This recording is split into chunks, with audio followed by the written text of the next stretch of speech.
Has he taken off? All right, Ms. Fenton and Mr. Fry, I think you're here on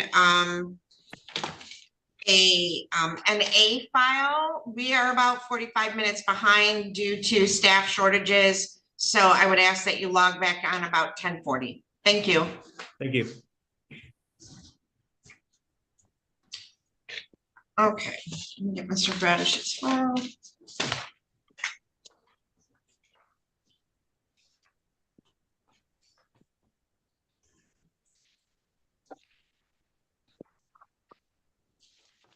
All right. Do we have anybody victim impact wise on Bradish? No. Okay. No.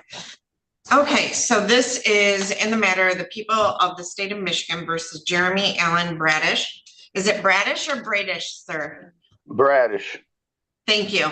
File number 21-20314FH. I have Angela Borders appearing on behalf of Mr. Bradish. I have Ashley Messer. Could I have your P number, please? Yes, Your Honor, it's 76062. All right, thank you. Appearing on behalf of the Attorney General's office. This is a date and time set for a delayed sentence. Plea in this case was taken back on November 9th of 2021. And this has been adjourned multiple times and finally set for today. Ms. Walsh is the probation officer on this. I do have a note that states a payment was made in March of 2024 for $4,000 in February of 2022 for $1,844.03. Ms. Messer, do we have a balance on the arrearage at this point? We do, Your Honor. The balance is $1,739.35. All right, so no, hold on. So the plea agreement was that if he pays $8,000 by February 7th of 25, the conviction would be reduced to a misdemeanor for disorderly. So now you may, Ms. Borders. Thank you. I have been in contact with Ms. Brenner and Ms. Messer. I don't know if you're able to access this information, but it's my understanding that they show that he had made that final payment, but it just had not cleared the account on your end. Was able to see that. I had confirmed that with her week, late last week, early this week, I think, actually. She just said that it had not posted to the account, but that she could see that the payment was made. Okay, do you have any notes, Ms. Messer? I can make a quick call to the case worker. I do, Your Honor. I looked that up. I was going to bring that up to the court. There's been payments that have been applied to the balance after that payment was made, but for some reason, the payment that would pay off the balance is being held by a friend of the court, and it has not been applied yet. And I'm not sure what's going on with it, especially since there's been payments after that have been applied. But it was for $1,995. So then we're in the zero range. I just don't know what's going on. It says it's being held. I'm not quite sure why. Okay, so how do we wish to proceed today, Ms. Borders and Ms. Messer? Your Honor, I would think the opportunity for the defendant to go to the front of the court and figure out what's going on with that payment, why it's being held. I can find that out in 2 seconds. Hold on. Hi,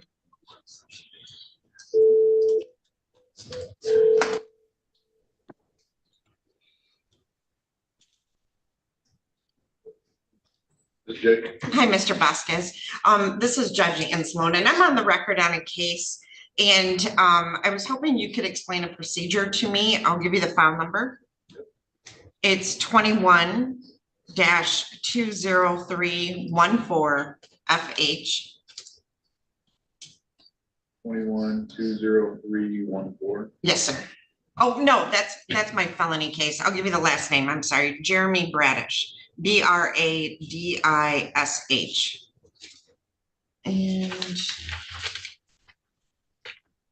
Jeremy, common spelling. Jeremy Allen. Yeah, Jeremy's Bradish. common spelling. With an E, 2 E's. The other party's Brandy. Is the petitioner on this case Brandy? Yes. Okay, I got it. So a payment of 1,900 was made and it's being held. Has it been processed or?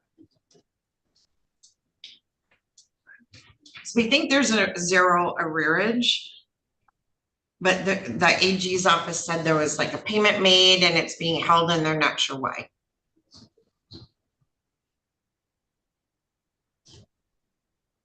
Okay, yeah. Okay, you want me to give you the total balance on the case right now? Sure. Okay, 1739 and 35 cents. And let me check on the health.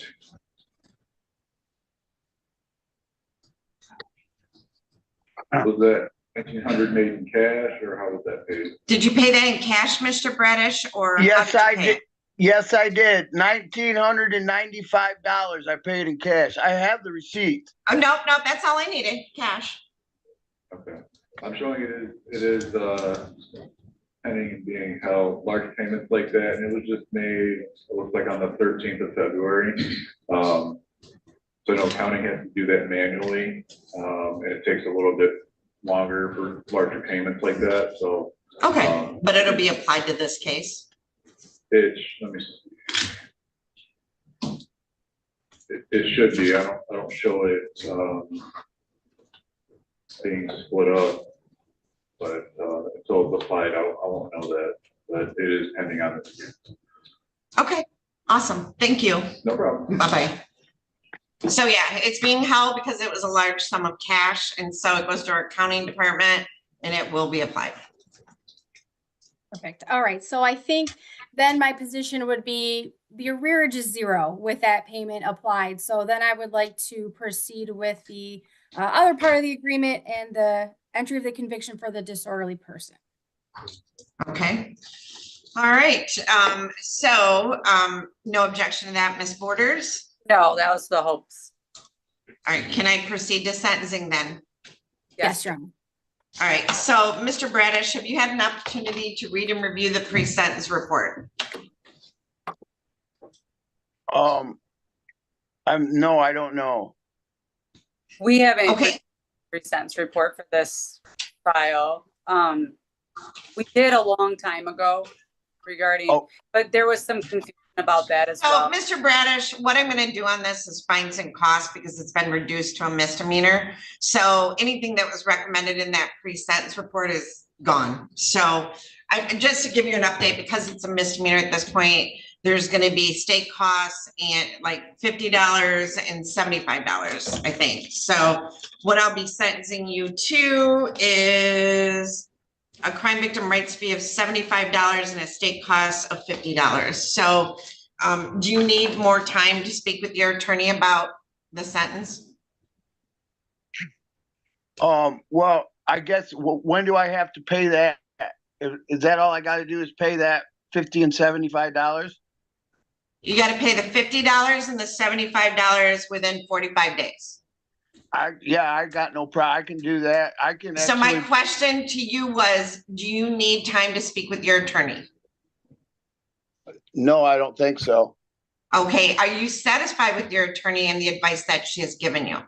Yes. Okay, Ms. Borders, I know you reviewed the report. Do you wish to explain or challenge the accuracy or relevancy of any of the information in the report? No, I show that he has 2 prior misdemeanors, no prior felonies, so you don't dispute that or the any constitutional defects in his prior offenses. that's accurate. All right, guidelines won't apply anymore. So is there anything, Ms. Messer, you would like to say on behalf of the Attorney General's office? No, Your Honor. Thank you. All right, Ms. Borders, anything on behalf of your client? No, I'm just proud of him for actually paying. You know, we often say that they don't, and he worked hard to do that. And I appreciate the sentence, Your Honor. Okay, Mr. Bradish, is there anything you'd like to say on your own behalf? No, thank you. I appreciate the opportunity to pay this off and get it out from underneath me. Thank you. You're welcome.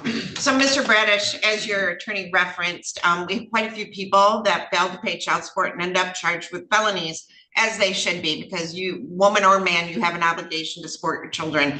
Very few people make an effort to actually pay this off during the probation term or a delayed sentence. And you will be an example in the future of someone who worked really hard to do that. And I do reference people like you when I sentence other individuals under this. So thank you so much for, you know, doing that and putting in the work to do it. So it's a sentence of the court that you will pay $75 in crime victim rights fee, $50 state cost. I'll give you 45 days to pay that. Are you in Michigan? Yes, I am. All right, so you would just pay that on the third floor of the courthouse at the clerk's office, okay? Okay. All right, Ms. Okay, Messer, Now ahead. I have a, will I be getting something sent to me, or if I just went to the third floor, they would know I could pay it? Like if I came in there, I Yes, could pay it just give them today? your name and they'll look it up and they will, yep. Okay, thank you. Thank you. Ms. Messer, thank you. And Ms. Borders, thank you Judge. for your patience this morning. Ms. Adams? I'm sorry, will we be getting an amended, information on that? Ms. Messer, you'll do the amended information, send it over. Absolutely. Thank you. All right, excellent. All right, Okay. thank you, Ms. Borders and Mr. Bradish and Ms. Messer. You have a good day. You too, You Yara. too. Thank you. Have a good weekend. Thank you.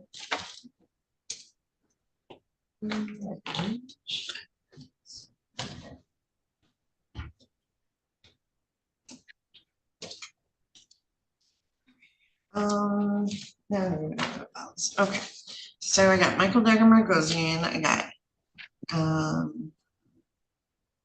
Brad Underwood, I got Sam. I have one person in my waiting room, Shelton Hicks, that's Rhonda. And Mr. Bradish, I'm gonna help you on your way. Oh, he found it. I'm gonna call the jail and we have, The other three are here. Come on. to see if we got picked up for district court. I guess I do know where his mom is. All right, so they're all here. Yes, sir. All right, so,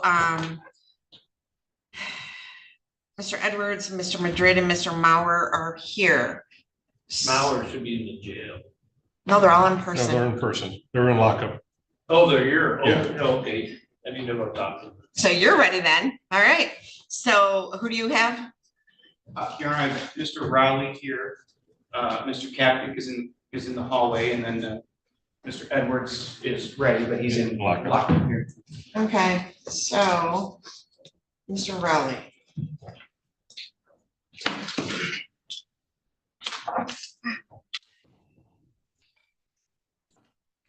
So many jokes. Like, just like, no, I don't know. I didn't print one up. So everybody was being super helpful. Kapnick or Rowley? I'm sorry. We're gonna do Rowley first. Okay. Okay, so this is in the matter of people of the state of Michigan versus Joshua Dexter Rowley. We have two files, 24-21957 FH, 24-21911 FH. Miss Adams, I do have an email. Mr. Dagger-Margosian represents Mr. Rowley. Mr. Rowley, I have adjourned the sentencing 3 times to get fingerprints, and also because of the bench warrants, he has still not got his fingerprints done. Correct, Your Honor. The issue is he's trying to get his state ID, and he can't get his fingerprints without that. There was an issue at the house where his paperwork was thrown out, and in any event, he's trying to get the ID, but he can't get it, and therefore he can't have the fingerprints done. So, and Your Honor ordered him to be here in person today. That's because he came from Kalamazoo to be here.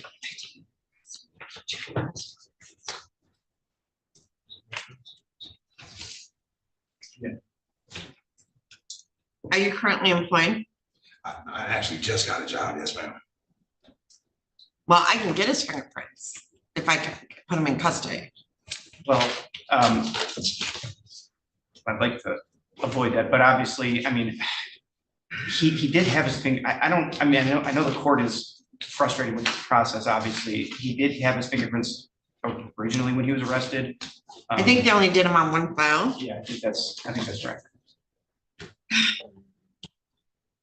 And I don't think it's as easy as he can just go down to the station because he has to have this ID. So he's just like in the circle right now.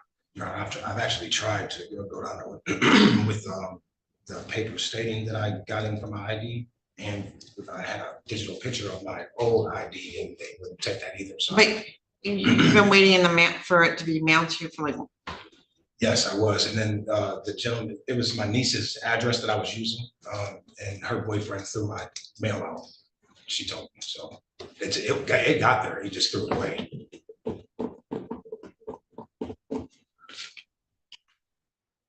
Is there anybody here for the victim advocate today? So, Mr. Dagger Margosian, this is a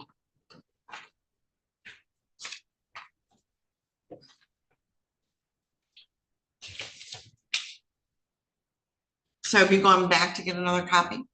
Yes, When did you do that? it was online. It was late last week sometime. I'm not really sure. It was, And how long did they say it would take? I think it was Thursday. 10, I think it was 14 business days, I want to say. I don't know what the max was, but I know it says usually within 14 days. Ms. Adams, could I get a sentencing date for the week of March 17th?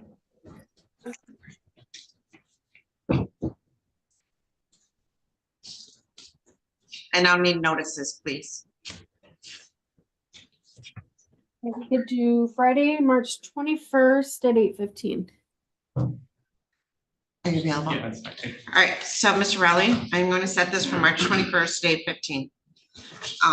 As soon as you get that, go get your fingerprints done. I don't care if I have to take you into custody for half a day and get the jail to fingerprint you, I will do that. I mean, I'm not gonna leave you in there, but I know if I take you into custody, I'll get you some fingerprints. I was gonna say, I don't have to work today, ma'am. If you want to stick me in there for a couple hours, That should not be, I understand. Yeah. So what I'm saying, as soon as you get your license in the mail, this gives you a month. Yes. As soon as you get your license in the mail, go get fingerprints done. If they won't do them, come back to Mr. Dagger Margosian and we'll talk to somebody at the jail and see if we can get them done for you. Okay, so keep Mr. Dagger Margosian posted, and then Miss Adams, if I can get a notice of hearing from Mr. Rowley. And then Your Honor, I mean, I guess there's no way that we can just make this a condition of probation to get the fingerprints so that he can be sent. Okay. I'm not allowed to do that. I got it. And then can he, because we know because there is a sentencing agreement on this, can he show up on Zoom? Is that okay? Yeah. Okay. As long as I got prints. Yeah, right. If I don't get prints, it's got to come in person. Understood. Okay, sir, have a seat right behind you and we will get you a notice of hearing. Thank you. All right, so, who's in the hall? Miss, I don't have Miss Underwood. I probably lost her to district court.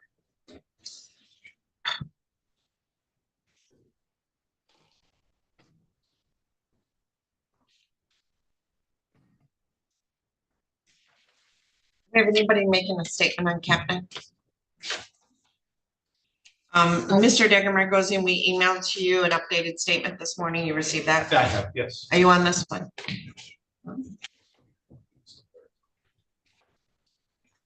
It's weird. Oh, there she, okay.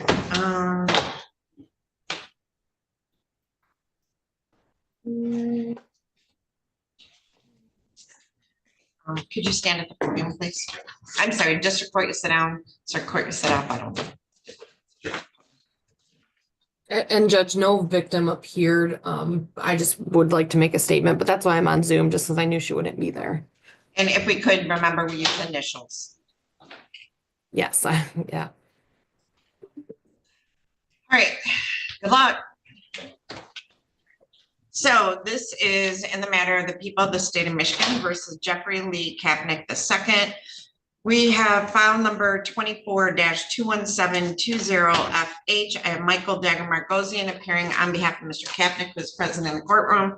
I have Phoebe McClure appearing on behalf of the people. This is the date and time set for sentencing. Mr. Dagger Margosian, just for the record, you did receive a copy of the PSI along with the updated victim impact statement. Correct. All right, and Mr. Kapnick, have you had an opportunity to read and review the pre-sentence report? Yes, ma'am. Okay, you guys can move that if you want. And you've had an opportunity to discuss that with Mr. Dagger Margosian? Yes, Your Honor. All right, are you picking that up, Ms. Schwartz? Yes. Okay, Mr. Dagger Margosian, or I'm sorry, are you satisfied with Mr. Dagger Margosian as your attorney and the advice that he's given you? Yes, Your Honor. All right, Mr. Dagger Margosian, do you wish to explain or challenge the accuracy or relevancy of any information in the pre-sentence report? Nothing in the body of the report, Your Honor. All right, does the pre-sentence report disclose any prior convictions in which there exists a known constitutional defect? I show no prior record at all, including no juvenile. Yeah, I have Okay. nothing to add. The probation department has calculated the minimum sentencing guidelines on both counts to be 0 to 17 months. Do you, is it 0 to 17 or, yeah. Do you agree with that computation of guidelines? Your Honor, I think I would like to challenge OV 11. I didn't submit anything, but I think we could take care of it today if. Hold on, let me get it. Yep. So I'm going to my book. 4, 5, 6. OV 11 is criminal sexual penetration. It's scored at, let me see here. It's scored at 25 points for one criminal sexual penetration occurred. And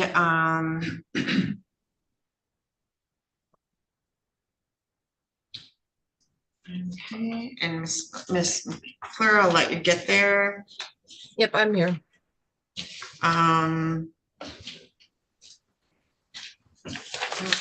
And I do see that there was a transcript, so we can access that record as well. So hold on 1 second. Let me go back through the narrative of offense.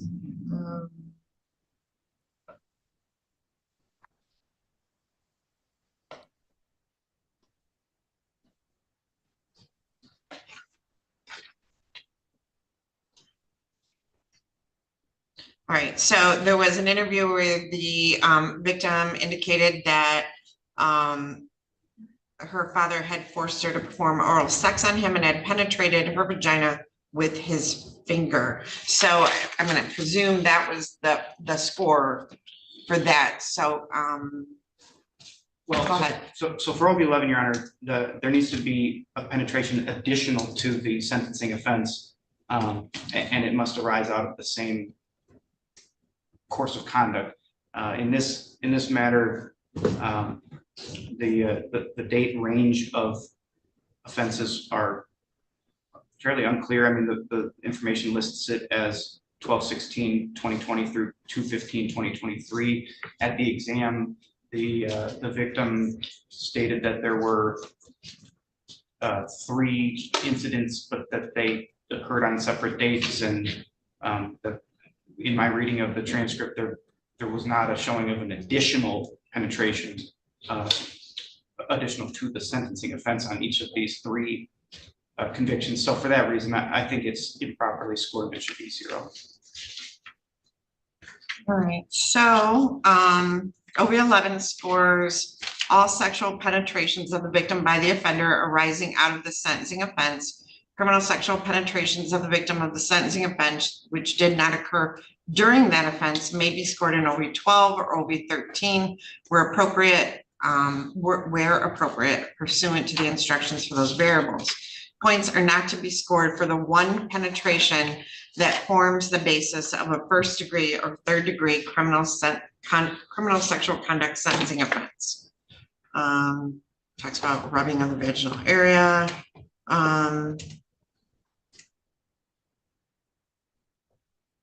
Okay, so where the trial court scored OV 11 on the theory that there were additional sexual penetrations of the victim, by the defendant arising out of the sentencing offense, but the record does not establish when these non-charged sexual penetrations occurred. There is no evidence in the record supporting a finding that there were additional sexual penetrations arising out of the sentencing offense, and thus OB 11 was erroneously scored. People v. Thompson, 474, Mish 861, 2005. He pled to 2 counts of criminal sexual conduct, 4th degree. I'm sorry, so I hope, Ms. McClure, are you able to respond at this time? Yes, I do believe the record substantially supports scoring OV 11. I would point to the exam transcript where the victim did testify to an additional oral penetration that was not a part of the original charges in this case, but it was, and that was only simply because we weren't exactly sure where that had happened, but it was around the same day as what was charged. And she did testify to that and testified pretty substantially as to that oral penetration. So in addition to what he was charged with, and then this obviously being a reduction, I think you could count any of those penetrations under the law or under the controlling law for OV 11. But in addition, we had the one that she did testify to that was around the same time as these charged offenses. Now, my pre-sentence report, Ms. McClure, states that the victim indicated that the assaults were always similar and always involved both vaginal penetration with his fingers and oral sex. She stated that this occurred more than 5 times and that the assaults would happen once or twice a day. Was that testimony taken from the preliminary exam transcript, or? It was, and I believe in addition to that statement, she also detailed at least 3 during the testimony. Mr. Decker-Marcos in response. Yeah, the statement of 1 to 2 times per day was not part of the exam transcript, at least when I read it this morning. I may have missed, but I think that was not part of the transcript. I do agree with Ms. McClure of the, at the exam, the testimony of the 3 different incidents, but again, those were not part of the same concept. Those were all separate incidents, so that's my argument.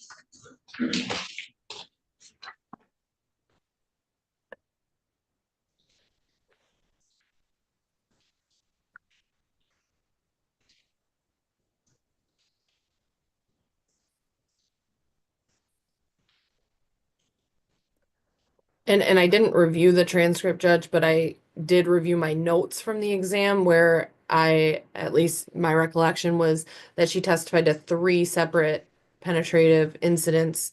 My note was, there would be another acts notice given the number of times she testified to. That's what I was relying on to say, yes, she did testify to, happened multiple times over the course of, or throughout this time period. And I agree with that, just so to be clear. Anything else? All right, so the felony information in this file indicates that during the time period of December 16th of 2020 through February 15th of 2023, that the defendant did, when he's charged with 1st degree CSE, which is a life offense, and obviously it was pled down to the 2 offenses we're here for today, which are 4th degree.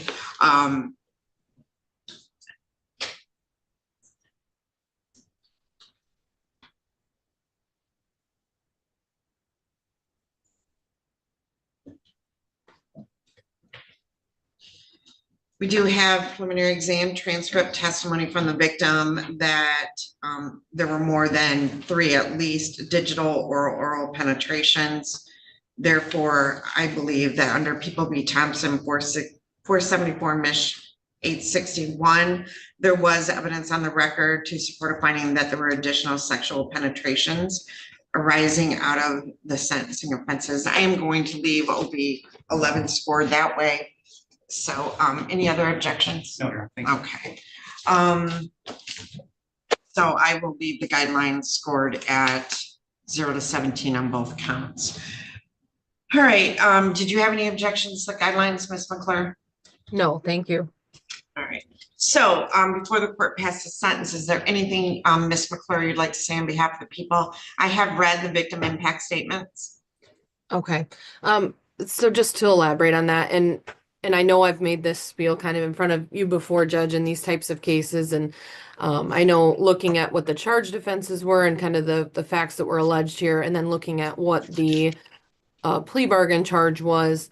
I always like to mention at sentencing, you know, there's a lot of reasons why these plea offers are taken, and I would just like the court to consider that I did consult with the victim and her mother in bargaining this plea, but in addition, just I would like the court to consider her mental state at the time as we were approaching trial, how this affected her. And I think you can see through the victim impact statement that it did greatly affect her and has over the years.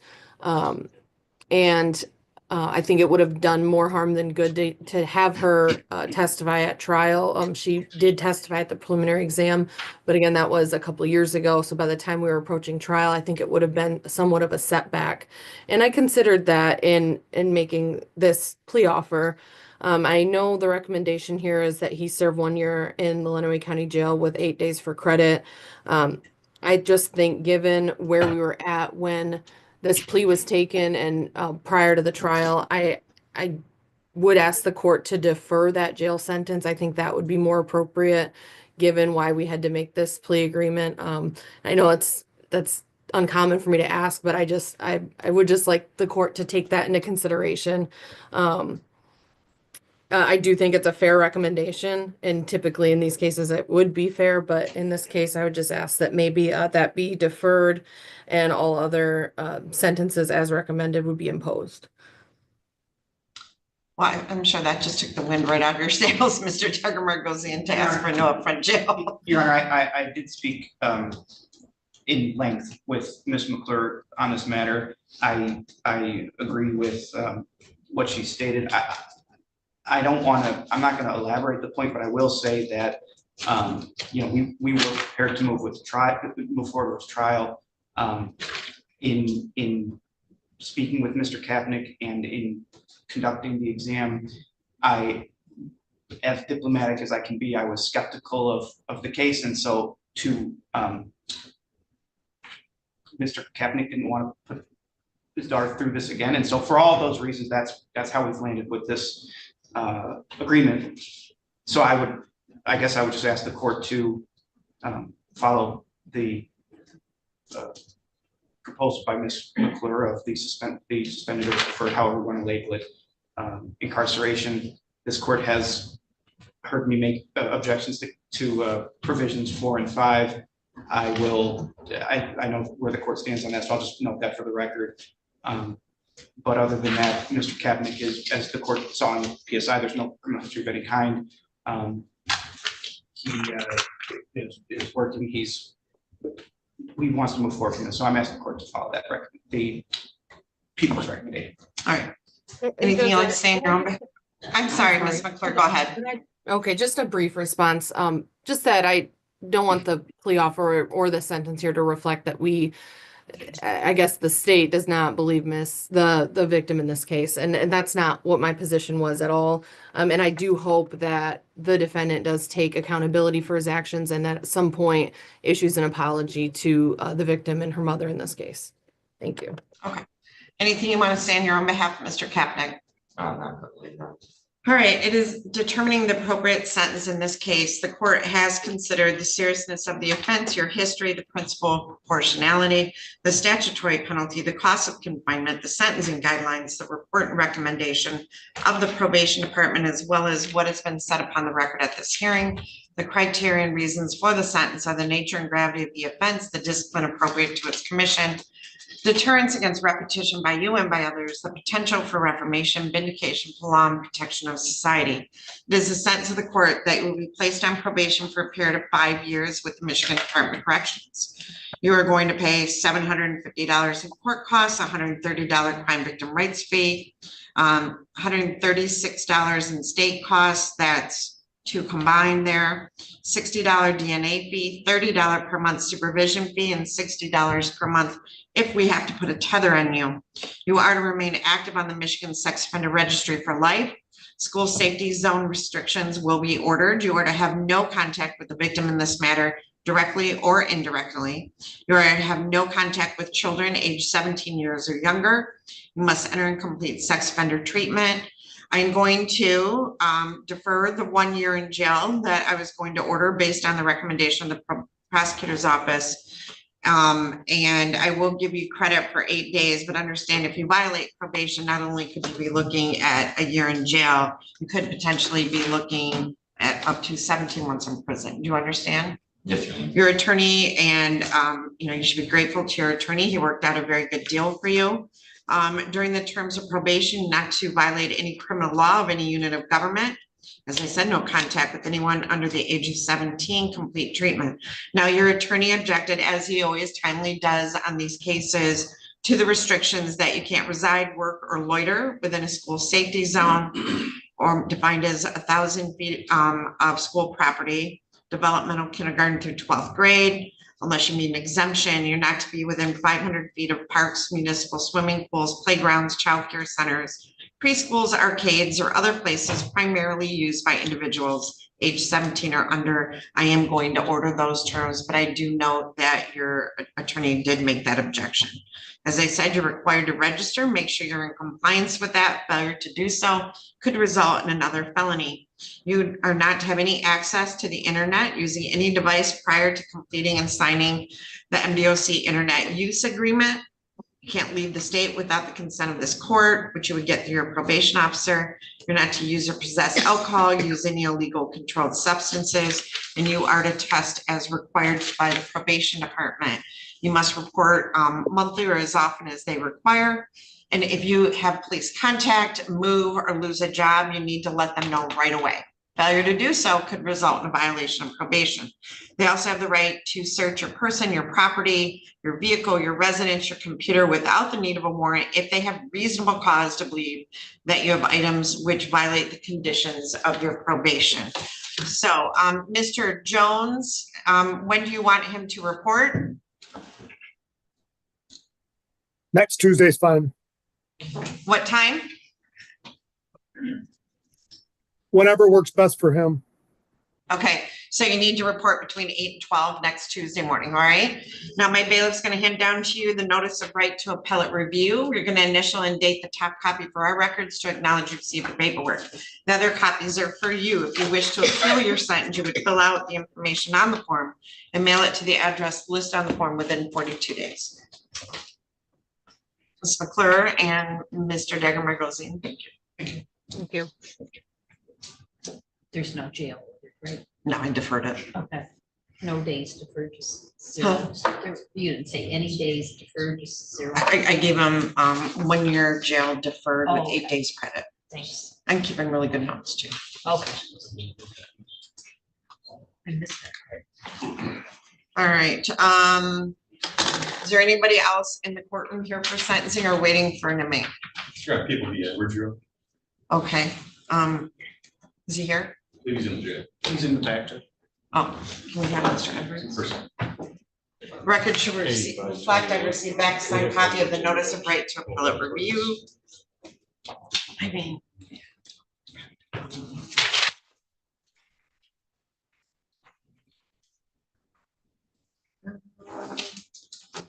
Right. We just have, let me see. Moore's in custody.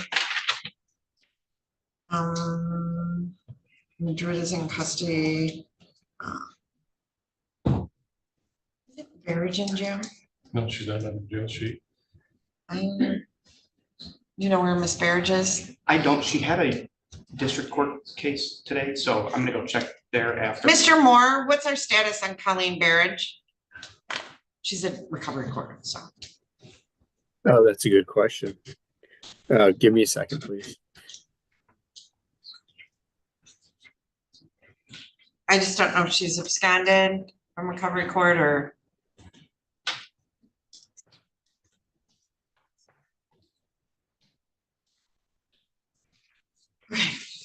We'll pass that one. And I can do that after my hearing with my civil family law docket. All right, so, can they bring Alphonse and Mauer down together or no? 85-28, bring Mauer down to those. Mr. Brooks, sorry for kicking you out of the courtroom, but I realized that wasn't the first time that's ever happened to you. Your Honor, you always say it with a smile on your face, which eases The cut, yeah. I was told to come back at 20 minutes to 10, or 11, when he's. We're about 15 minutes away, so, Your Honor, yes, sir. she should be in jail at the VOP, so she was continued in recovery court, given 45 days jail, and so she'll be assessed to be sent to treatment, so she should be over at the jail. Didn't we call her, because she wasn't on the sheet, so maybe they just, I don't know. Who's this again? Mr. Edwards? Yes.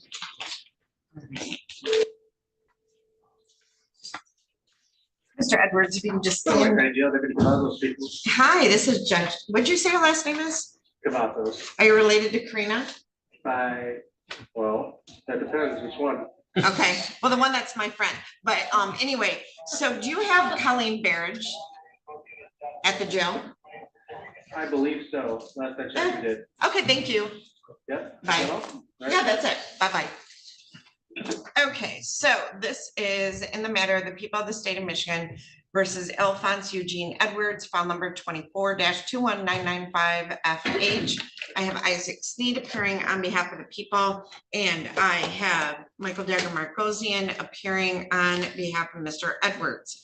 Mr. Dagger-Margosian, I received an updated victim impact statement. Did you? I did, yes. Yep, and you received that as well? Yes. Do we have anyone here to speak today? No? All right, it's enough, and I'm nodding to the victim in this matter. Is it enough that I read your statement? I wanted you to. Okay, do you want me to read it on the record? No. Okay, thank you. All right, so, Mr. Daggermark, or Mr. Edwards, have you had a chance to read and review the pre-sentence report? Yes. Can you step forward and speak louder for me? Yes. Okay, thank you. Have you had an opportunity to discuss the pre-sentence report with your attorney? Yes. Are you satisfied with your attorney and the advice that he has given you? Yes. Mr. Dagger-Margosian, do you wish to explain or challenge the accuracy or relevancy of any information in the pre-sentence report? No. Mr. Dagger-Margosian, does the pre-sentence report expose any prior convictions in which there exists any noticeable constitutional defect? Not to my knowledge at this time. All right. The probation department has calculated the minimum sentencing guidelines to be 19 to 38 months. Do you agree with that calculation of guidelines? I don't have any challenges at this time. All right. Do you have any challenges, Mr. Sneed? No, thank you. All right. Before the court passes sentence, Mr. Sneed, I have reviewed the victim impact statement. It was very heartfelt. It was very thought out. Is there anything you'd like to say on behalf of the people? No, thank you. All right, Mr. Dagger-Margosian, is there anything you'd like to say on behalf of your client? Your Honor, the victim impact statement obviously shows that there is a emotional, heartfelt relationship between these two. Unfortunately, there was an incident that obviously has led us to this point. I know Mr. Edwards is apologetic, didn't want it to come to this point. He did take ownership of the situation. He obviously has entered a plea and is accepting responsibility. I hope and know that after the sentence, he will be a better person, and he's going to use it as an opportunity to move forward and correct some patterns within himself. I don't know if he wants to address the court, but I really, the sentencing agreement is what it is, and so I would ask the court to follow that. The only, I guess, additional item that I'd ask the court to consider is the amount of time that he has been in jail. It reflects in the PSI that it's been 228 days.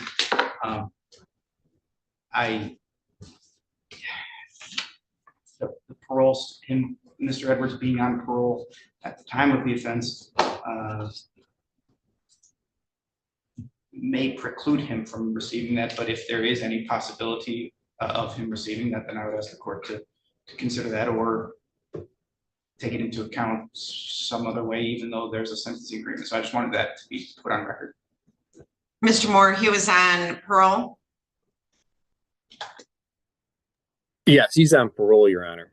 So he wouldn't get credit for any time served. For his parole violation. Okay. Correct. Anything else, Mr. Dagmar? No, thank you. All right, Mr. Edwards, is there anything you'd like to say on behalf of yourself? Yeah, I would like to apologize to the victim. I don't know what led up to the situation happening, but it happened. I think the worst thing you can do is violate the trust of somebody that loves you, somebody who feels safe in your presence. This violated all that. And I know no matter what I do, no matter what's being said, she would always remember those moments. I can fight back. I can do whatever I can for the rest of my life and it'll still be there. I'm sorry. And there's nothing else I can say. In determining the appropriate sentence in this case, the court has considered the seriousness of the offense, your history, the principle of proportionality, the statutory penalty, the cost of confinement, the sentencing guidelines, the report and recommendation of the probation department, as well as what has been said upon the record at this hearing. The criteria and reasons for the sentence are the nature and gravity of the offense, the discipline appropriate to its commission, deterrence against repetition by you and by others, the potential for reformation, vindication for the law, and protection of society. So as I reviewed the pre-sentence report and the updated letter, you loved her, she loved you, and you beat her. I mean, the pictures are horrific. And I was a defense attorney for many years before I became a judge, and this is one of the worst ones I've seen. And ma'am, I understand what you're saying in this letter, but one thing my mama taught me is that just because you love someone doesn't mean they're good for you. Because we can love a lot of people who are good for us. So you need to get counseling. You need to get counseling. You can't do this. You can't live your life like this. And you have, let me see here. You have piddly stuff when you were younger, but assaultive behavior when you were younger, RNOs. You have a 2000 offense that was assault with intent to murder. Obviously 2024, this offense, obviously there's something in that's not maybe what is you, but something causes you to do these things and you need to get the help for that. So you don't do this ever again. And I think you're sincere that you don't know what comes over you, but you got to figure that out, right? Whether it's taking medications, going to counseling, whatever it is. And I hope you do. Sentence of the court that and there was an agreement, the Cobb's agreement to sentencing for 36 to 60 months. So it's sentence of the court that you will serve 36 months to 60 months with the Michigan Department of Corrections. He was on parole. Any credit he has will go to that parole violation. So it may start right away on this one. I don't know how DOC will do it. During that term of parole and incarceration, you're not to have any contact, verbal, written, electronic, or physical contact with the victim CB in this matter directly or through another person. And you can't be within 500 feet of their residence, school, or place of employment. Ma'am, that means you can't contact him either. You understand? Because he could get in trouble if you contact him. You must obey our court orders. When you're on parole, obviously there'll be terms of notice of PPOs to the parole officer, but there's a crime victim assessment fee in the amount of $130 and $68 in state costs. Mr. Edwards, get the help you need so this doesn't ever happen again. All right, now you do have the right to appeal the sentence. My bailiff's gonna hand down to you your notice of right to appellate review. You're gonna initial and date one copy for our records to acknowledge you received the paperwork. The other copies are for you. If you wish to appeal your sentence, you would fill out the information on the form and mail it to the address listed on the form within 42 days.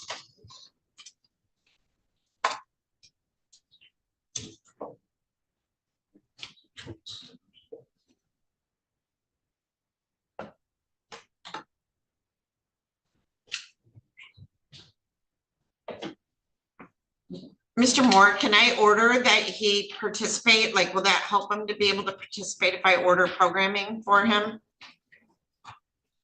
Or no? Hey, you can order it. I believe he's going to, because it's assault offense, kind of have to participate in anger management, but I would order, you can order it for parole. Well, if he's gonna already be able to, I just want to make sure he has that opportunity. All right, you're all set. Thank you. I received back a signed copy of the notice of right to appellate review.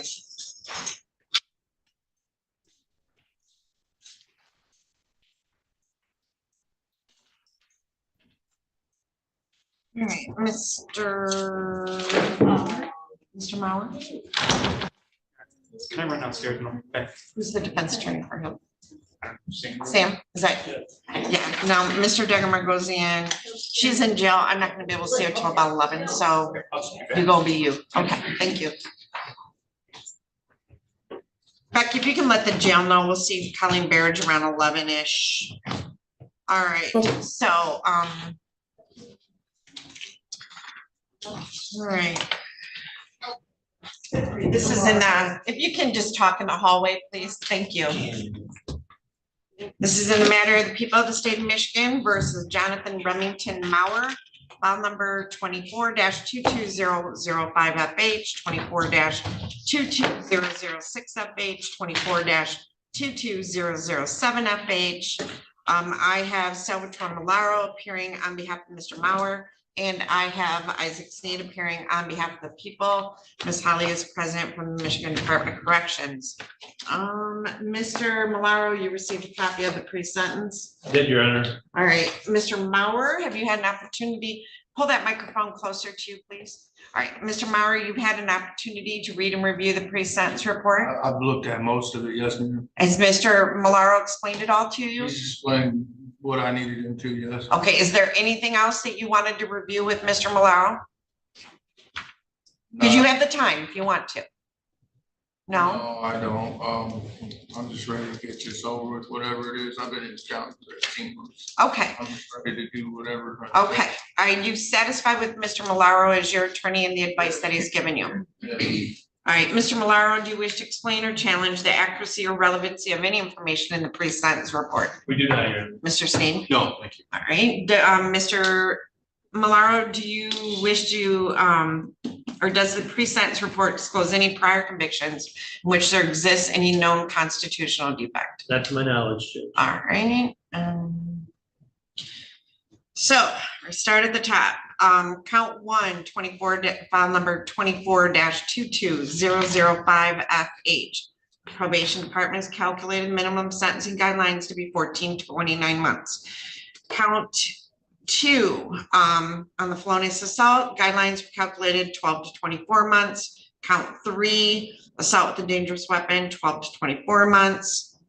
On count 4, police officer R&O, 5 to 23 months. Count 5, R&O, 5 to 23 months. Moving on to file number 24-22006FH.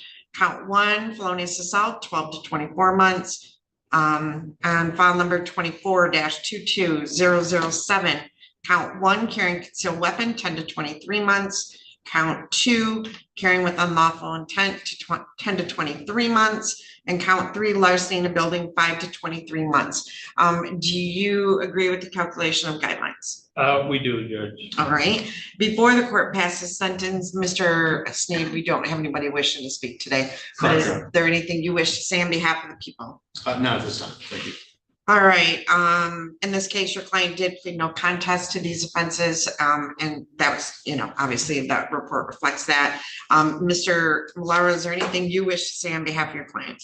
I do, Judge. I've known Mr. Mauer now for several years, represented him on numerous matters. It's clear that Jonathan has mental health issues, and I think it's also clear that sometimes it gets exacerbated by drug use, which I think is pretty well known by this court. That being said, Mr. Mauer, when these matters occurred, and shortly thereafter was deemed incompetent but restorable, and it took a considerable amount of time for him to be restored to competency. When he's on his game, Jonathan's a pleasant enough individual, and you know, I think the report correctly reflects that he has bipolar disorder, and I think sometimes the problem with that is people with bipolar disorder don't maintain proper relationship with the medical provider so that these things don't happen. And it's tragic, and Jonathan feels bad when he's lucid. And so I know that there's a recommendation, Judge, on the first charge of 29 months, which is at the top end. He's been in custody now for 18 months. I would ask the court to consider perhaps coming off the maximums on these. There's been no sentence agreement in these cases. And if the court were to fashion a sentence within the middle or even lower end of these guidelines, I think Mr. Mauer would either be eligible for parole or could get put on probation sooner than later. And so that would be our request, Judge. I think he's ready to be in the community with proper medical supervision. And so that's our request. So I'm going to pause real quick. My pre-sentence report, the way the report printed off on page 4 for the sentence on the carrying concealed at the bottom, I don't have the recommendation. I know the guidelines on that one were, and I don't know if you have that, you know, on the body of the report where it goes to what recommendation is on each one of those. The carrying concealed were 10 to 23 months, but my page 4 right at the bottom has 24-22007 FH count 1 weapons carrying concealed. And when I go to page 5, it goes to count 2. Were you recommending 1 year, 11 months to 5 years for both of those counts? I just wanted to make sure. So the guidelines the same? Yes, they were. I just wanted to make sure those were. Yes. Okay, got it. So it is 12. It will be, okay, the recommendation was. I think it's 10 to 23, Judge. You go to. Yeah, they were. I just wanted to make sure there wasn't a recommendation that got cut off, so never mind. Yes. Mr. Sneed, is there any response to? Yes, Your Honor. The people are requesting the court to adopt the recommendation of 29 months to 5 years. In light of the seriousness of these crimes involving weapons, involving the general public, and resisting police, we think that it's more than proportionate to the crimes that are that took place in this case. Much of the credit was built up, I believe, due to forensic evaluations taking place. So, Your Honor, we'd ask the court to adopt the recommendation. Anything else, Mr. Malone? No, Judge. All right, so Mr. Mauer, is there anything you want to say on your own behalf? Just that, I apologize to the court and the community for, you know, being off the handle like that. I just wasn't on my medication. And I get like that sometimes, I shouldn't. But when people attack me and, you know, stuff like that, it kind of makes me do things back. And I don't think it's fair that they aren't punished too. Okay. I mean, I'm not putting blame on anybody, but at the same time, I should be able to protect myself accordingly. You know, and I shouldn't take it so far sometimes. And I do apologize for that. Okay.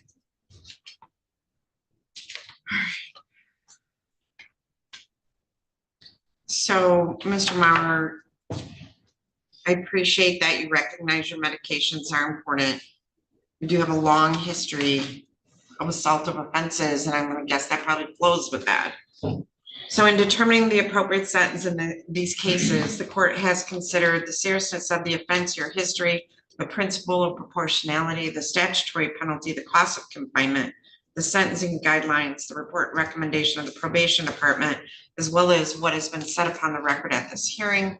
The criteria and reasons for the sentence are the nature and gravity of the offenses, the discipline appropriate to its commission, deterrence against repetition by you and by others, the potential for reformation, vindication for the law and protection of society. Mr. Mauer, again, I appreciate your statements, but we're really lucky you or somebody else didn't die that day, you know, when these offenses occurred. And I'm glad that it wasn't you either, you know, but so on file number 24-22005 FH, count 1, carrying a concealed weapon. It's a sentence of the court that you will serve 14 to 29 months with the Michigan Department of Corrections. I will give you credit for 400 or 548 days already served. On count 2 and count 3, which were both assault with a dangerous weapon charges, you will serve 12 to 24 months with credit for 548. Can I, that one he's already got credit for time served. Can I just give him credit for time served? And go, okay, police officer Arno. No, I'm on the, I'm on the Oh, police assault. 24-22005 FH. It's a 2-year, well, it's a 4-year or 2-year, and you're recommending 12 to 24 months. Can I just give him credit for time served because he has 500? Isn't that 4 years, police assault? Oh, you're right. Okay. So I'll give you, it's a sentence of the court that you will serve 24 months to 48 months with the Michigan Department of Corrections. We'll give you credit for the 548 days already served. On count 4 and count 5, which are the police officer resisting and obstructing. Those are the 2 years, right? Not the 4 years. Arno is. Correct. The old 5 FH cases, Judge, Yeah, and the police officer, Arno, the recommendation is 1 year, 11 months to 4 years, but they're only 2 years, right? Yes, they are 2 years. Yes, they are 2 years. So on those 2 counts, count 4 and count 5, I'm just gonna give them credit for time served. Cause it's a 2-year, right? Yes. And Your Honor. It's a 2-year. Understood, yes. Could I just interject for 1 second? On count 1, the recommendation was for 29 months to 5 years. And I didn't catch what the sentence was for count 1. For count 1, 29 to months. It was 2 years, 5 months to 5 years. Okay. Yeah. I think you're saying the guidelines. I think she said. Because there's so many. So yeah, count 1 was 2 years, 5 months to 5 years with 548 days credit. Okay. And then on the 2 felonious assaults, 2 years, 24 to 48 months with 548 days credit. But then on count 4 and count 5, it also said a 4-year max, but it's only a 2-year max. So I'm just gonna give them credit for time served on those. Yeah, then we're gonna move on to file number 24-22006 FH. On count 1, felonious assault, sentence of the court, he'll serve 2 years to 4 years with the Michigan Department of Corrections with 545 days credit. On file number 24-22007 FH, count 1, carrying concealed, and count 2, carrying a weapon with unlawful intent. Sentence the court, he'll serve 1 year, 11 months to 5 years with the Michigan Department of Corrections. Credit for 532 days already served. And then on count 3, larceny in a building, sentence court that he will serve 1 year, 11 months to 4 years with the Michigan Department of Corrections with credit for 532 days already served. Does that cover all of them? I think it does. Yeah. On each file, there is a crime victim assessment fee in the amount of $130. And then for each count, there is a state cost of $68. Correct, Ms. Holly? I'm sorry, just. 130 on each file, but 68 on each count. Yes, so the The 22005 is a total of 340 state, Prison for 11 months. and the other 168, middle one, and then the 22007 is 200. Mr. Mauer, you gotta listen to this, hold on. 201. For 340, then 68, then 204 for state costs. 204. Okay, now, Mr. Mauer, you have a right to appeal this sentence. My bailiff's gonna bring down to you for every file a notice of right to appellate review. He's just gonna have you initial and date the top copy, just your initialing and dating to acknowledge you received your appellate paperwork. The appellate paperwork will go with you. You can fill it out today if you want to appeal the sentence, or you can fill it out and send it to us within 42 days. Judge, are these all to run concurrent? And they all run concurrent. Thank you. How long do I have to do? So you get 18 credit. 0.9 months, so you got 11 more months. And you did credit for time served on the one that was 2 year. And then the Yeah. years Sorry, I messed that one up. That's okay, there were a lot of them.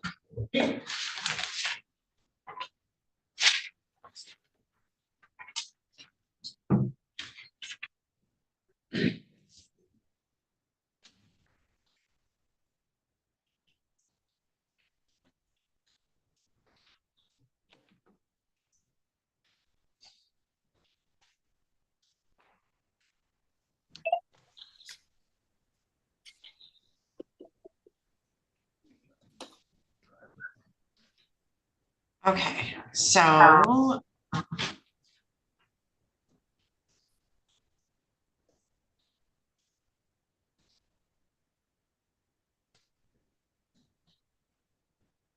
So Miss Underwood, Mr. Hartung, Mr. Brandt, I am going to have to stop my criminal proceedings for a minute.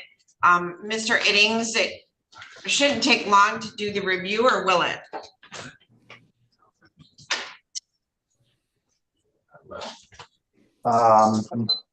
To find not take long. I mean, we have the review, we can try to expedite it as much as possible. I'm not sure how much other testimony is gonna be required, but we could probably accomplish it in 20 minutes. Okay. All right, I think the rest of mine would be faster than that, so hold on, bear with me. You were right, Mr. Iddings, absolutely right about me. Do you have another hearing coming up? I don't, I'm fine waiting. And I'm Okay. messaging my client, so she knows what's happening as well. Okay. I don't know if I you want to bring apologize. everybody in and It's- let them know what's happening. Yeah, I'm gonna send a message to everybody in the waiting room that we will be with them shortly, and then I'm gonna do my 2 really short criminal matters now. I'm sure Mr. Hartung will be as quick as he can. You'll say very little in this one. Thank you. Thank you, Mr. Smith. All right, so Miss Underwood, your client is Shelton, right? Sheldon Hicks, sure. I got him. You ready? I don't know who the. Mr. Hill, I'll be with you just in a minute. Shelton Hicks. All right. Good morning, Mr. Hicks. How are you? Good morning. All right, so this is in the matter of the people of the state of Michigan versus Shelton Hicks. And this is file number 24-22050FH. I have Rhonda Underwood appearing on behalf of Mr. Hicks. And this is Mr. Moore's file. So Miss Underwood, on this file, you would have received an email this morning about updated guidelines. I have not. But let me explain what happened. So we have a new system through the Michigan Department of Corrections, and it would not allow Mr. Moore to generate guidelines on that count 1 attempted financial transaction device. Because I have to have guidelines to be able to sentence, I generated them and scored them 0 to 6 months. And I personally did those guidelines and they were very low. Right. I understand why the 6 month with Mr. Hicks's prior record is probably how we got up there, Your Honor. I understand that. Yeah, so I had scored PRV 1 at 25, PRV 2 at 20. It was his prior record. PRV 5 was 5, 7 was 10, and his OVs were 1. So, yeah. And I think that is appropriate, Your Honor. Okay, I just want to make sure you see that, Mr. Moore, you received it as well. Yes. Okay, so, Ms. Underwood, you've had ample time to speak with Mr. Hicks, or do you need to speak with him? Mr. Hicks and I spoke yesterday. All right, so Mr. Hicks, have you had a chance to read and review the pre-sentence report with your attorney, Ms. Underwood? Yes, yes, Good. Have you had an opportunity to discuss it with her? yes, Are you satisfied with her as your attorney and the advice that she has given you? yes. All right, Ms. Underwood, do you wish to explain or challenge the accuracy or relevancy of any of the information in the pre-sentence report? I do not. Does the pre-sentence report disclose any prior convictions in which there exists any known constitutional defect? It does not. All right. I calculated the guidelines on count 1 to be 0 to 6 months. Mr. Moore calculated the guidelines on count 2 to be 0 to 11 months. Both of those are attempted under the age grid. Do you have any objection to those guidelines? No. All right. There is a Killebrew agreement that was struck between the prosecutor's office, in this case because of the nature, to no upfront jail. So, Ms. Underwood, is there anything you'd like to say on behalf of your client before the court passes? There is a lot I would like to say on Mr. Hicks' behalf, Your Honor, because as we stand here today, and I say this without equivocation, Mr. Hicks has undergone the biggest change, I think, of anyone I've ever seen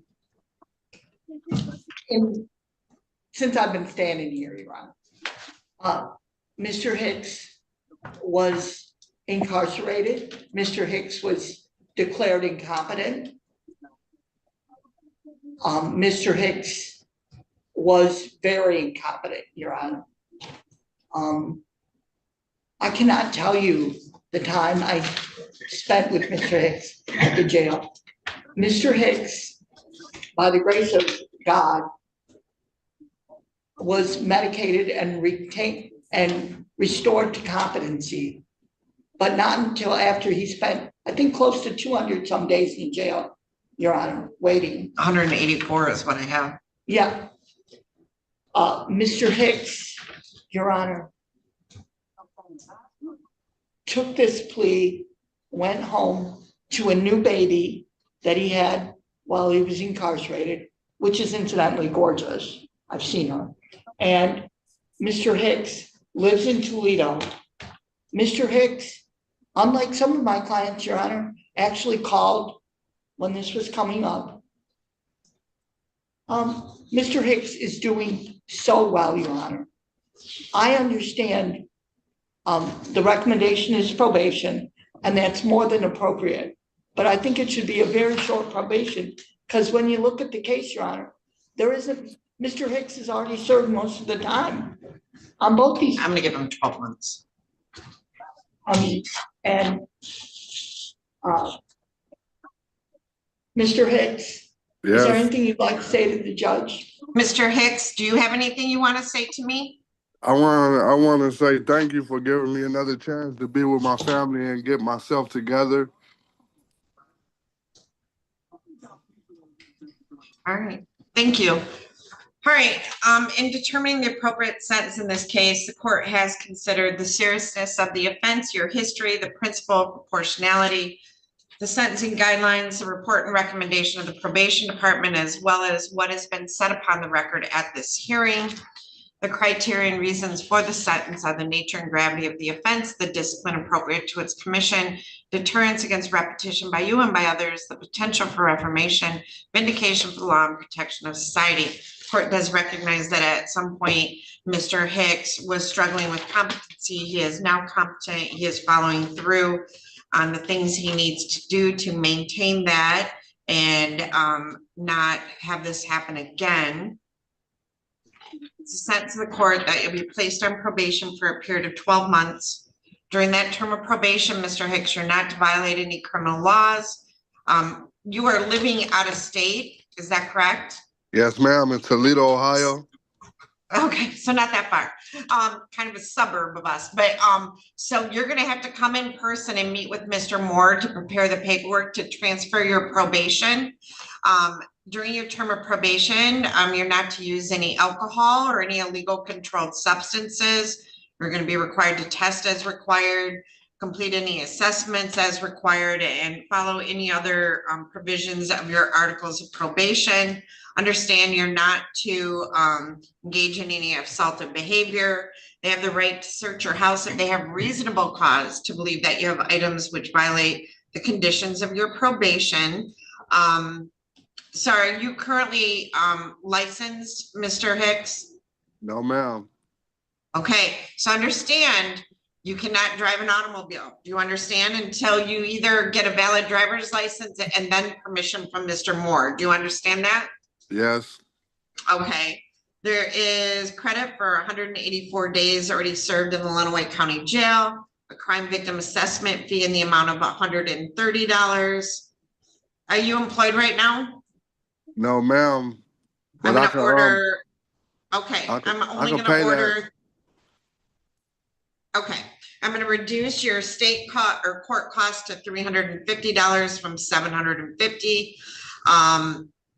The $30 supervision fee, 60 of tether, $350 in court costs, DNA fee of $60. There's $68 in state costs, and I already said the $130 crime victim rights fee.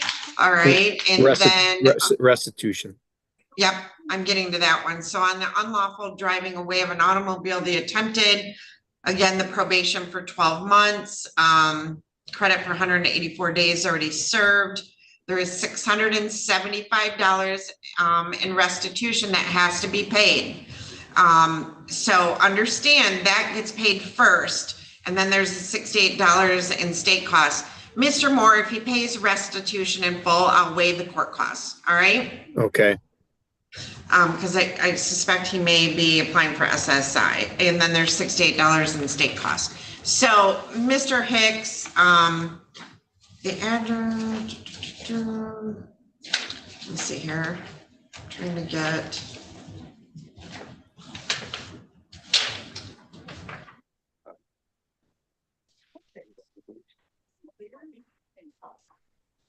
Mr. Hicks, the address I have for you, and I don't want you to put your address on the record, but are you still on Booth Avenue? No. I gave the new address to the Hold on. So Mr. Moore, could you get his updated address to Miss Adams for me? Yeah, I'm gonna I'll put you guys in a breakout room real quick after we're done, and Mr. Moore is gonna get your updated address, Mr. Shelton.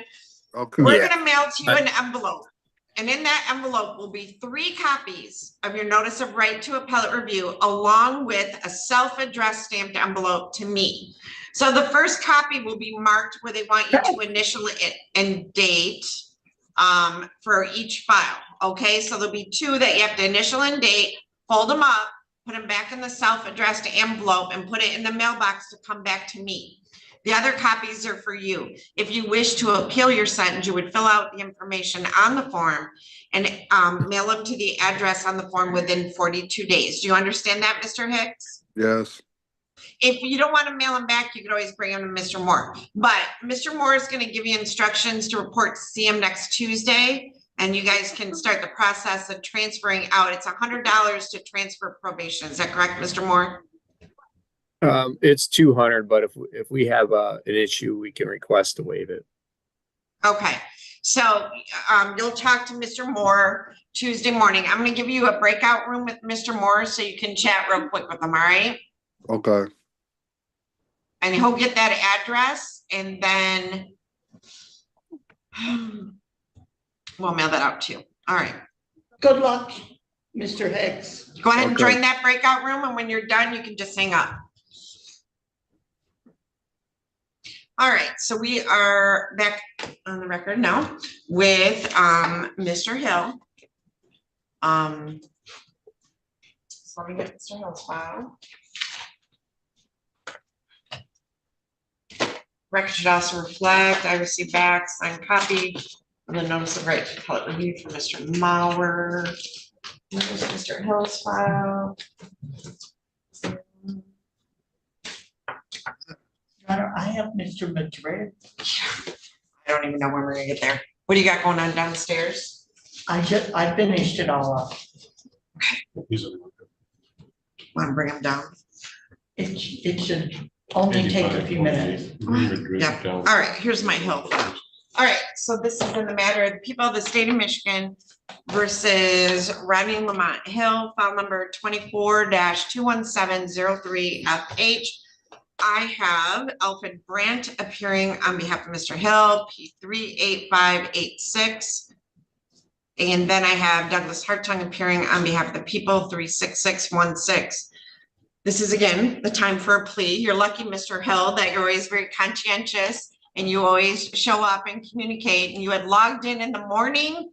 And I saw you, but I was in another hearing, so you were just here the wrong time, but I knew you would be here. So we adjourned it to today. So it's my understanding at this time, there is a plea offer that's been made. Mr. Brandt, is your client going to avail himself of a plea offer? Yes, Your Honor. All right, and Mr. Hartung, what is the plea offer? It's going to plead to count one, Your Honor. The supplement, the narcotics supplement attached to count one will be dismissed at sentencing. Count two will be dismissed at sentencing along with the habitual supplement. The initial incarceration period will be set at 1 year in Lenawee County Jail, and there'll be probation thereafter. Is there any agreement on the term of probation? It's up to you, Your Honor. Okay. All right. So Mr. Moore, this is Rodney Hill.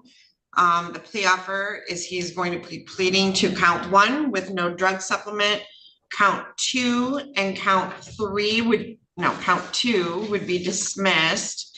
And then the habitual offender supplement would be dismissed. And the agreement is he will serve 12 months in Lenawee County Jail. And wasn't he working that out with his employer or something? So was there anything about that we talked about? Yep. Hold on, Mr. Hill. Okay. So no other part of the agreement then?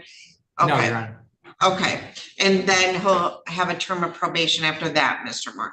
All right, Mr. Hill, we'll get to talk about that at sentencing or after we take the plea. All right, so Mr. Hill, you want to raise your right hand? I kind of wanted to speak to my lawyer first. Okay, so I'm gonna. I just need like a one, like No, 1 no, minute. it's okay, it's okay, it's okay. So, Mr. Brandt and Mr. Hill, I'm gonna pop you in a waiting room. Mary, I'm telling you, Joanne's gone, my life falls apart. So let's go on Madrid. All right. We're good. All right, I don't even know where Madrid is.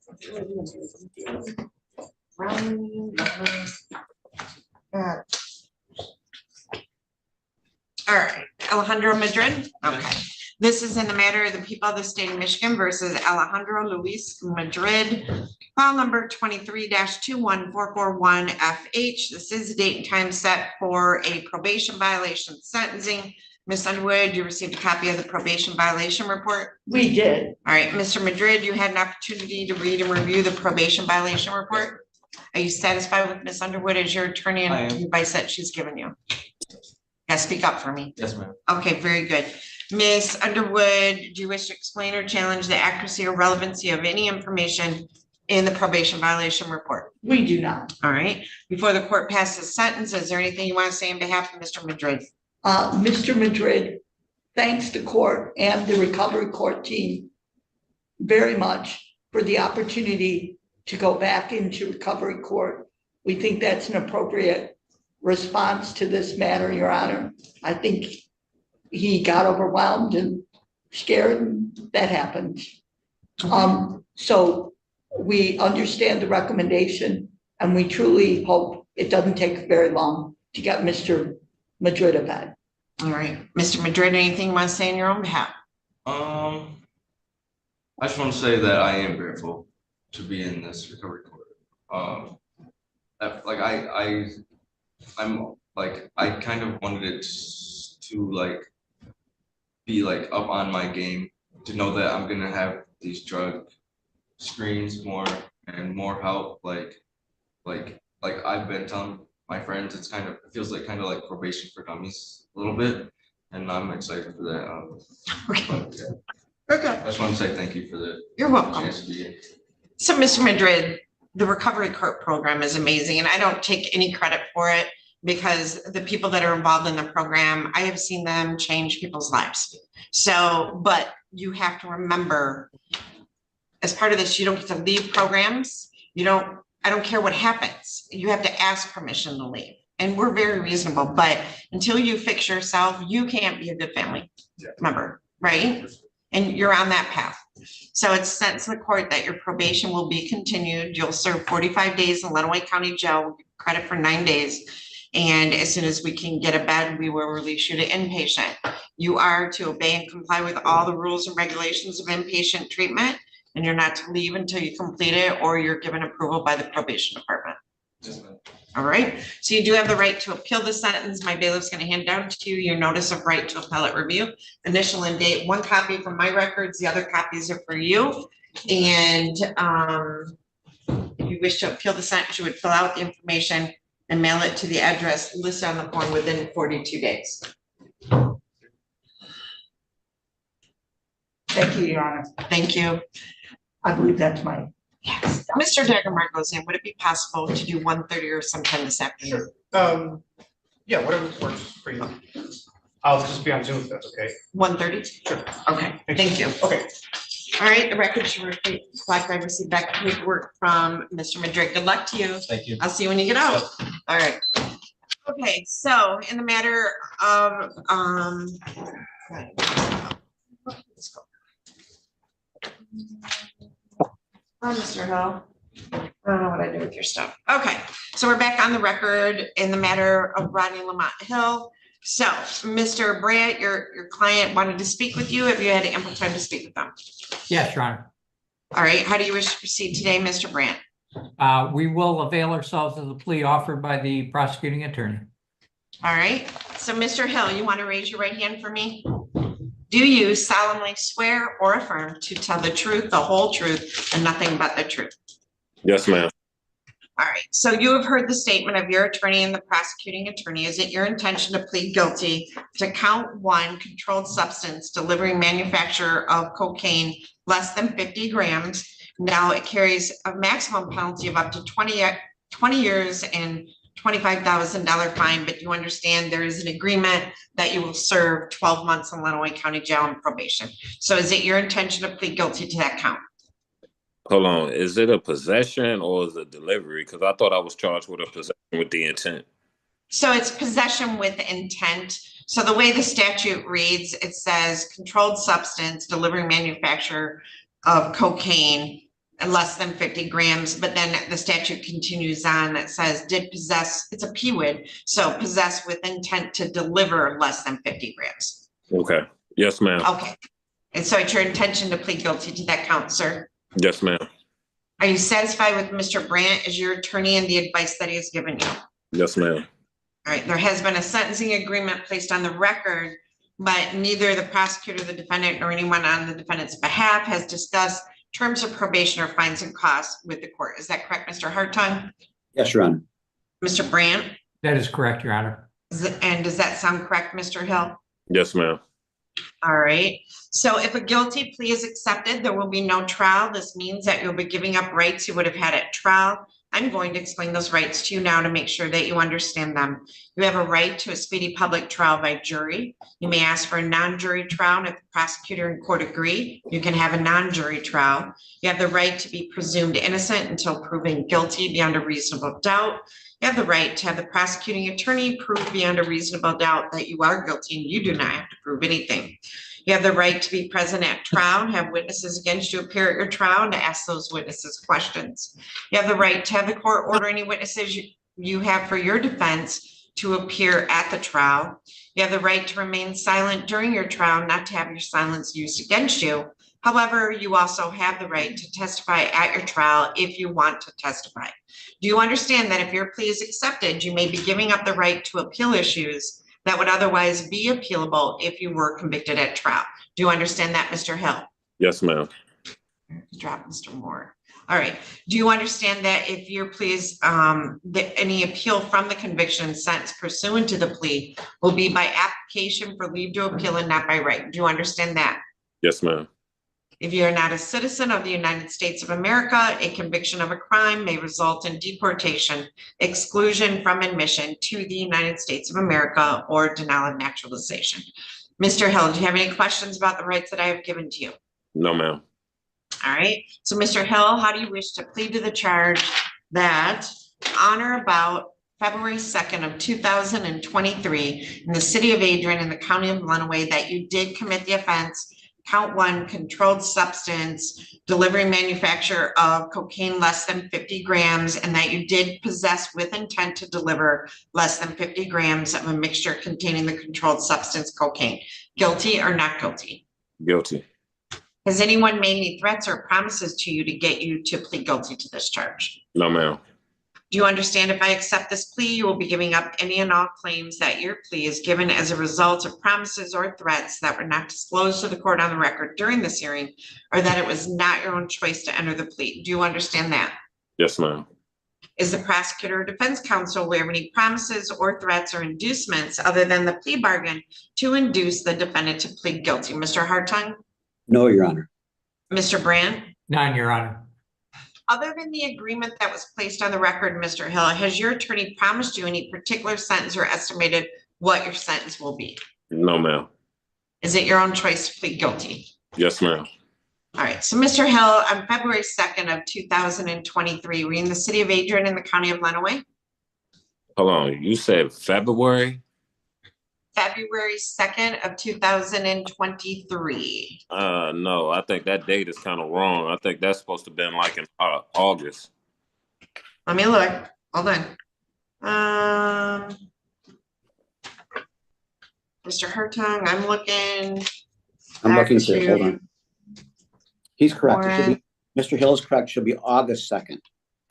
All right, I'm sorry, Mr. Hill. So on August 2nd, and can you get us an amended information, Mr. Hartung? We will do that. All right, so on August 2nd of 2023, Mr. Hill, were you in the city of Adrian in the county of Lenawee? Yes, ma'am. All right, and at that time, did you have in your possession less than 50 grams of cocaine? Yes, ma'am. And you knew it was cocaine? Yes, ma'am. You had no legal right to possess cocaine, correct? No, ma'am. All right, and when you possessed that, was your intention to deliver it, to give it away, or to sell it? Yes, ma'am. Okay, are you satisfied, Mr. Hartung? I am, Your Honor. All right, has the court complied with MCR 6.302 B, C, and D? Mr. Hartung? Yes, Your Honor. Mr. Brandt? The court has, Your Honor.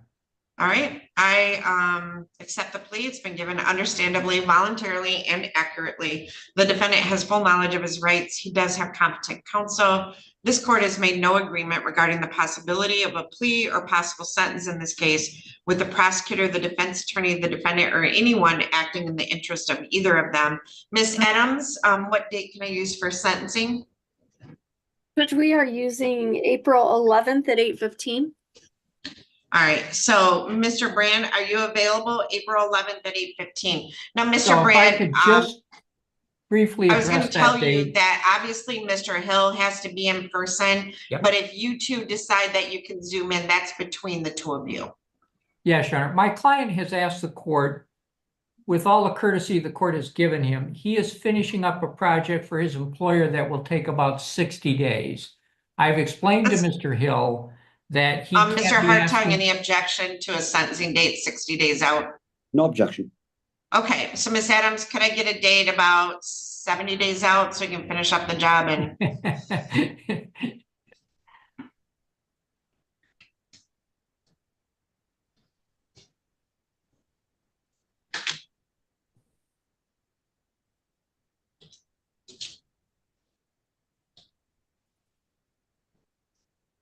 May 2nd at 8:15. May 2nd at 8:15? Mr. Hartung, are you available? I am available. All right, Mr. Brandt? I am available as well. All right, so Mr. Hill, I will require you to come in person that day. You and your attorney can discuss whether he needs to come in person or not. Going forward, Mr. Hill, I'm gonna need you to come in and meet with the probation department. I'm gonna put you in a breakout room with Mr. Moore, and he's gonna get some information from you. When you meet with them, be truthful with them about your background, the events that occurred. They'll prepare a pre-sentence report. We will provide that to your attorney and to the prosecutor's office. And they'll review that with you before the date of sentencing. Anything else, Mr. Hartung or Mr. Brandt? No, Your Honor, thank you. No, Your All Honor, right. thank you. I did, Your Honor, I did miss the plea agreement. He pled to count 1 with no drug sub, count 2, and the habitual offender notice is dismissed. There is a Killebrew agreement to 12 months in jail and probation. And then sentencing is May 2nd at 8:15. Mr. Brandt, do you want to join the breakout room with Mr. Moore and your client? No, Your Honor, that's fine. All right, so Mr. Hill, I'm going to open up a breakout room with you and Mr. Moore. I don't know if Mr. Moore will be your probation officer, but he's handling my sentencings today. Once you're done talking to Mr. Moore, you can just disconnect and go back to work, all right? Okay, thank you, ma'am. Thank you. Thank you, Mr. Hartung, Mr. Brandt. Thank you. Thank you, Your Have a Honor. good weekend.